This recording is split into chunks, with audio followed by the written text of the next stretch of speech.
পড়ছিলাম বেলতলি, কলমে লাবিবা ওয়াহিদ। পর্ব সংখ্যা 34।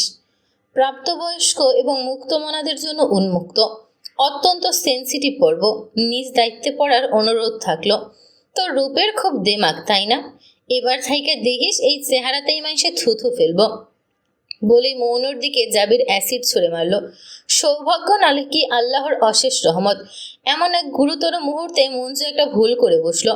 তাকে আদেশ করা হয়েছিল জাবির অ্যাসিড ছোড়ার সঙ্গে সঙ্গেই মঞ্জু বাইক জোরে টান দেবে, যেন তাদেরকেও ছুঁতে অবধি না পারে। মুহূর্তে সবার ধরাছোঁয়ার বাইরে চলে যাবে। কিন্তু মঞ্জু টাইমিং খুবই বাজে ছিল। জাবির অ্যাসিড ঠিকমতো ছোড়ার আগেই বাইক টান দিল, যার দরুন মৌনর চেহারা অবধি পৌঁছাতে পারে না। মৌনও কি ভেবে যেন আতঙ্কে সরে গিয়েছিল, কিন্তু ঠিকঠাক নিস্তার সে পেল না। মুহূর্তেই ঝলসে ওঠে তার বাম হাত। মুহূর্তেই মৌন আত্মচিৎকার দিয়ে উঠল। জাবির দূরে থেকে সেই চিৎকার শুনে মঞ্জুকে বকার বদলে পৈশাচিক হাসি দিল। মঞ্জুকে তাড়া দিল আরও জোরে চালা হারামি। তীব্রভাবে জ্বলছে মৌনর হাত, যেন আগুনে দাউ দাউ করে জ্বলছে। খুবই অল্প সময়ের মাঝে তার হাতের ত্বক ক্ষতিগ্রস্ত হলো। সময়ের সাথে সাথে আর্তনাদও বাড়ছে তার। মৌনর আত্মচিৎকারে আশেপাশে সবাই ছুটে আসে। মৌন চেঁচিয়ে চেঁচিয়ে রাস্তায় পড়ে যায়। আল্লাহ গো, মা গো, আব্বা, আমার হাত, আমার হাত, আমি মরে যাচ্ছি গো, আমার হাত। তৎক্ষণাৎ ঘটনাস্থল থেকে মৌনকে হাসপাতালে নিয়ে যাওয়া হলো, যতটা দ্রুত সম্ভব। পুরো পথে মানুষ নিজেদের জ্ঞান অনুযায়ী যতটা পারল পানি ঢালল শুধু। আর যেহেতু মৌনর কামিজের হাতা কনুইয়ের উপরে ছিল, সেক্ষেত্রে কাপড়ের কোনো সমস্যা পোহাতে হলো না। একজন মহিলা তাকে সাহায্য করেছে। মহিলা নিজ উদ্যোগে হাত দিয়ে ঘষে ঘষে এসিড ছাড়ানোর চেষ্টা করতে লাগলো। সর্বপ্রথম এসিড ছাড়ানো জরুরি। ধোঁয়া সেরে যত দ্রুত সম্ভব মহিলা এক পরিষ্কার নরম কাপড় খুব হালকা করে জড়িয়ে দিল, যাতে কোনো জীবাণু আক্রমণ না করে। প্রণবরাও খবর পেতেই সবার আগে ছুটে যায় হাসপাতালে। রাজিয়া শেখ তো খবর পেয়ে বোরকাটা ফেলেই কাঁদতে কাঁদতে ছুটে এসেছেন মেয়ের চিন্তায়। রিয়াজ সাহেবও চেম্বার বন্ধের সুযোগ পাননি। কোনো রকমে আরেকজনের হাতে দায়িত্ব দিয়ে তিনি দ্রুত সিএনজিতে উঠে পড়েন। আল্লাহ জানেন কি বিপদ যাচ্ছে এই পরিবারের উপর দিয়ে। জুনায়েদ এখনো সুস্থ হয়নি, সে একই হাসপাতালে ভর্তি। পার্শ্ববর্তী হাসপাতালের ডাক্তাররা জানালো তাকে অন্য আরও হাসপাতালে নিয়ে যেতে। রিমঝিম চোখ মুখ লাল করে মৌনকে এক বেসরকারি হাসপাতালে নিয়ে গেল। সময় যত যাচ্ছে মৌনর জ্বালা পোড়া ততই বাড়ছে। সে চিৎকার করছে, ক্লান্ত হলেও তার আহাজারি কান্না আর্তনাদ থামছে না। মৌনর হাতের কনুইয়ের নিচ থেকে হাতের আঙুল অবধি অ্যাসিডে বার্ন হয়েছে। খুবই দুর্বিষহ দেখাচ্ছে এই দৃশ্য। দেখলেই বোঝা যায় অনেকটা স্কিন ড্যামেজ হয়েছে। মৌনর তুলতুলে ফর্সা হাত এখন কেউ চোখেও দেখতে পারছে না। তাকে নেয়ার সময় করিডোরে একজন তার হাত দেখে ফেলেছিল। নরম কাপড়টা কিছুটা সরে গিয়েছিল ইজা, কিন্তু সেই অপরিচিত মহিলা এই দুর্দশা সইতে না পেরে সেখানেই বমি করে ফেললেন। এই দৃশ্য মৌনের ভেতরটা আরও বেশি মুচড়ে উঠেছে। তার কান্নার বেগ আরও বেড়ে যায়। মৌনর চিকিৎসা চলল নিয়ম মাফিক। জুনায়েদ জোরপূর্বক ডিসচার্জ নিয়ে মশিউর সাহেবের সাথে আসলো। কামরুল তো এসেছে গতকালই হাসপাতালেই। ইতিমধ্যে বেলতলিতে জাবিরকে তন্ন তন্ন করে খোঁজা হচ্ছে। যখন কিছুতেই কাজ হচ্ছে না, তখন মসজিদে মসজিদে মাইকিং হলো, যেন অতি দ্রুত জাবিরকে এবং ওর চেলাদের পাকড়াও করা হয়। শুধু তাই না, জাবিরের ঘৃণ্য কাজ সম্পর্কেও সবাইকে জানানো হয় এবং অন্য অন্য বাড়ির মেয়েদের সাবধানে থাকতে বলার নির্দেশ দেওয়া হয়। জুনায়েদ মৌনর বেডের পাশে বসা, তার চোখ দিয়ে টপ টপ করে পানি পড়ছে। আব্বু বলেছে ভাইরা সব বিপদ থেকে বোনেদের বাঁচায়। আমি কেন পারলাম না আপু? আমি যে উল্টো মার খেয়ে হাসপাতালে পড়েছিলাম। আমি তোমাদের ভাই হবার যোগ্য নেই। আমি একজন ব্যর্থ ভাই। মৌন তার ভাইকে কিছু বলার মতো অবস্থায় নেই। তার তীব্র জ্বালা পোড়ার পাশাপাশি প্রচুর হাত চুলকাচ্ছে। সে বদ্ধ পাগলের মতো আচরণ করছে। তার হাত চুলকাচ্ছে, নিজের কাছেই চরম ঘৃণা লাগছে।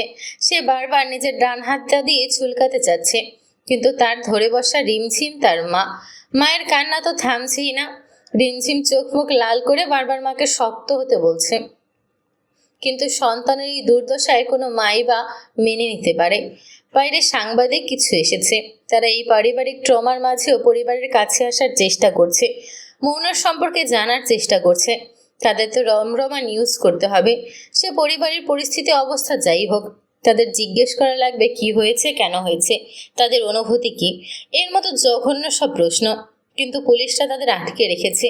পুলিশ কিছু এসেছে মৌনর থেকে স্টেটমেন্ট নিতে। তার হালচাল বুঝতে। পুলিশটা ডাক্তারের সাথে কথা বলে মৌনর কাছে ঘেঁষার চেষ্টা করলো, কিন্তু এখন মৌনর ডান হাত বেঁধে রাখা হয়েছে। সে পাগলের মতো আচরণ করছে চুলকাতে না পেরে। রিমঝিম পুলিশদের দেখে মাকে বোনের কাছে রেখে উঠে দাঁড়ালো। আমি একজন ডক্টরের পাশাপাশি পেশেন্টের বড় বোন, যা জিজ্ঞেস করার আমাকে করুন। আমি আমার বোনকে এসব জিজ্ঞেস করতে দিতে মোটেও অনুমতি দেব না। ও মানসিকভাবে বিপর্যস্ত হয়ে পড়বে আরও। পুলিশরা রিমঝিমের শক্ত গলার কথা মেনে নিল। অতঃপর তাকে বাদবাকি জিজ্ঞাসাবাদ করা হলো। রিমঝিমের সাথে মশিউর সাহেবও শক্ত মুখে দাঁড়িয়েছিল। তিনি রিটায়ারমেন্টে গেলেও এখনও তাকে জুনিয়ররা সালাম ঠোকে। মশিউর সাহেব চাকরিকালীন সময়ের আগেও এই ধরনের কেস হ্যান্ডেল করেছেন। আর আজকাল তো এই খবর রোজই পত্রিকায় পাওয়া যায়। আজ এই নির্মম ঘটনা ঘটে গেল তাদের সাথের বেলতলিতে। মৌন নিশ্চয়ই এতদিন অনেক ভয়ে ভয়ে থাকতো, যদি টু শব্দ করে আর গুন্ডাটা তার ক্ষতি করে ফেলে। ওই একটুখানি প্রতিবাদের জন্য আজ তাকে সেই জানোয়ারের শিকার হতে হলো। পরের দিন প্রথম আলোর পত্রিকার পাশাপাশি আরও কিছু পত্রিকায় শিরোনাম এলো, বখাটের প্রস্তাবে রাজি না হওয়ায় ঢাকার বেলতলিতে এক তরুণীকে অ্যাসিড নিক্ষেপ। এই ঘটনা গতকাল শুনে মৌনর মামা চাচারা যে যেখানে ছিল সবাই ছুটে এলো তাদের পরিবারের পাশে দাঁড়াতে। এমন সংবেদনশীল পরিস্থিতিতে মৌন এবং তার পরিবারকে কেউই একা ছাড়তে চাইল না। বেশ কিছুদিন হাতের ড্রেসিং সহ অন্যান্য চিকিৎসা চলল। মাসখানেকের মাঝেই মৌনর সার্জারিও হলো। তবে সেভাবে দাগ কাটাতে পারেনি ডাক্তাররা। চাঁদের গায়ে দাগ থেকে যাবে আজীবনের জন্য। ডাক্তাররা সবাই বারবার করে পরিবারকে সাবধান করেছে, মৌনর বিশেষ যত্নের পাশাপাশি ভালো সাইকোলজিস্টের প্রয়োজন। কিন্তু দেখা গেল মৌনর হাতের চাইতে ভেতরটা ক্ষতবিক্ষত হয়েছে বেশি। সে অনেকদিন হাসপাতালে কাটানোর পর এখন কিছুতেই বেলতলিতে ফিরতে চায় না। তার পাগলামো আচরণ আরও জঘন্যভাবে বেড়েই চলেছে। তার ট্রমা, অ্যাংজাইটি, ডিপ্রেশন কোনো পরিবারের সদস্যই ঠিক করতে সক্ষম হচ্ছে না। এতে ডাক্তাররা কিছুটা চিন্তিত হয়ে জানায় এখন মৌনকে বেলতলি নিয়ে যাওয়ার কোনো দরকার নেই, বরং আরও কটা দিন দেখুক। মনুর মানসিক অবস্থা অনুযায়ী একজন সাইকোলজিস্ট ঠিক করা হলো, কিন্তু তার উন্নতির কোনো সম্ভাবনাই দেখা যাচ্ছে না। সোফিয়া খানম অর্থাৎ নিবিড়ের মা একবার এসে দেখে গেছেন মনুকে। হ্যাঁ, তিনি বদরাগী, জেদি, ইগোইস্টিক, একরোখা মানুষ, কিন্তু তিনি অমানুষ নন। রিমঝিমের ঘটনার পর থেকেই তিনি অনেকটা নরম হয়ে গিয়েছিলেন তার পরিবারের প্রতি। এখন মৌনুর এই বেহাল দশায় তিনি নিজেও বাড়িতে শান্তিতে দুদণ্ড বসতে পারছেন না। মৌনুকে এ নিয়ে কয়েকবার দেখে গেছেন। সব ভুলে এই কঠিন সময় রাজিয়া শেখকে সান্ত্বনাও দিয়েছেন। সোফিয়া খানম একটু হলেও আন্দাজ করতে পারেন এই যন্ত্রণার কারণ তিনি নিজেও মেয়ের মা। আজকাল সাইনাকেও একলা ছাড়তে তার ভীষণ ভয় হয়। নাহিয়ানও খবর পেয়ে 4 দিনের ছুটিতে এসে মৌনকে দেখে গেছে। নাহিয়ানের বুকেও ক্ষত হয়েছে এই খবর শোনার পর। তার প্রিয় বোনটার সাথে এত বড় কাণ্ড ঘটে গেল, অথচ নিবিড় এখনো কিছুই জানে না। সে নেটওয়ার্কের বাইরে, সমুদ্রের জাহাজে নিজ দায়িত্ব পালনে ব্যস্ত। 5-6 মাস তার এই যাত্রার সময়। ইতোমধ্যে 3 মাস কেটেছে, এখনো 3 মাসের মতো বাকি। তার সাথে যোগাযোগের কোনো পন্থাই নেই। যখন দেখা গেল মৌনকে কিছুতেই এই পরিবেশে রাখা সম্ভব হচ্ছে না, তখন সাইকোলজিস্ট পরামর্শ দিল মৌনকে দূরে কোথাও নিয়ে যেতে, এই ট্রমা কাটানোর জন্য। এই ট্রমা কাটানো এত সোজা নয়, তবে ট্রমার ঘটনাস্থল থেকে দূরে থাকলে পেশেন্টকে কিছুটা হলেও নিয়ন্ত্রণ করা সম্ভব। যেখানেই যাক তাকে কিছুতেই একা রাখা যাবে না। এই জন্য মৌনর 4 মামা মিলে সিদ্ধান্ত নিলেন তারা মৌনকে চট্টগ্রাম নিয়ে যাবেন। আপাতত তাদের শেখ বাড়িতে থেকে ভালো কোনো লোকেশন নেই মৌনকে এই নরক থেকে উদ্ধার করার। পরিবারের সদস্যরাও রাজি হলো। তাই হোক, চট্টগ্রামেই থাকুক সে। কয়েকদিনের মাঝেই মৌনর পাশাপাশি রাজিয়া শেখ, এশা, রিমঝিমকে নিয়ে রওনা দিলেন মামারা।